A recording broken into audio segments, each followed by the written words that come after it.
মানবাধিকার কমিশন কি করছে বলেন তো আপনি?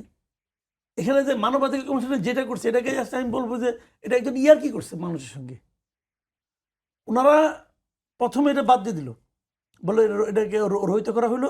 এখন দেশ তো মানবাধিকার কমিশন ছাড়া থাকতে পারে না, একটা শূন্যতা হবে। অতএব 2009-এরটা আবার চালু করলো। 2009-এরটা মানে হাসিনারটা। অন্তর্বর্তীকালীন সময়টা ভালো লাগলো না, হাসিনাটা ভালো লাগতেছে। পার্থক্যটা কি? পার্থক্যটা হলো মূল যে পয়েন্ট, অনেকগুলি পার্থক্য আছে, মূল যে পয়েন্ট হলো আমি দুটা পার্থক্য বলি। একটা পার্থক্য হলো নতুনটাতে বলা হয়েছে যে একজন চেয়ারম্যান এবং 4 জন কমিশনার সবাই হবে সার্বক্ষণিক।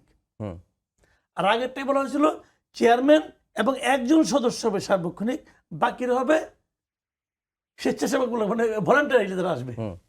তার মানে কি আসবে না, ওটা তো কোনো মূল্য হয় না ভাই। একটা পার্থক্য। দ্বিতীয় পার্থক্যটা হলো যে শৃঙ্খলা রক্ষাকারী বাহিনীর ব্যাপারে কোনো তদন্ত আগের বার করতে পারতো না। যদি আপনি করতে চান, র্যাব একজনকে উঠে নিয়ে গেল, ধরা যাক কথার কথা, এটা তো মানবাধিকার লঙ্ঘিত হলো। সে আবেদন করলো মানবাধিকার কমিশন। মানবাধিকার কমিশন সরকারের কাছে আবেদন করবে যে র্যাব কেন উঠিয়ে নিয়ে গেল, এই ব্যাপারে আমাদের একটু ব্যাখ্যা দেন। সরকার র্যাবকে বলবে তোমরা কেন উঠিয়ে নিয়েছো, একটু ব্যাখ্যা দাও। তারা দয়া করে লিখে একটা ব্যাখ্যা পাঠাবে, সেই ব্যাখ্যা ওনাকে পাঠাবে। প্রতিদিনের মানবাধিকারের কাম সারা। এটা ছিল আগেরটা। আর পরেরটা কি ছিল যে ওনারা চাইলে তদন্ত করতে পারবে। এবং কেবল তাই না, যদি আদালত থেকে ওরা আদেশ দেয়, আদালত যদি বলে যে গ্রেপ্তার করা যেতে পারে, তাহলে সরকারের পারমিশন লাগবে না গ্রেপ্তার করতে। পরেরটাতে এই বিষয়গুলো আনা হয়েছিল। তো কোনটা ভালো ভাই বলেন আপনি, কোনটা ভালো? এখন এইটা আপনি বন্ধ করবেন, এটাকে আরো সুন্দর করতে হবে। আচ্ছা করেন, কি সুন্দর করবেন বলেন, সেটা বলেন আমাদেরকে। ভাই মানুষ তো আমরা না।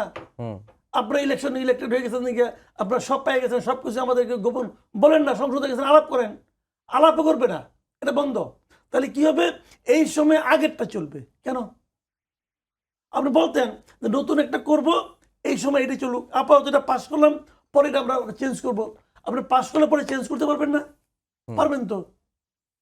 তো আপনি বেটারটাকে বন্ধ করে দেয়া।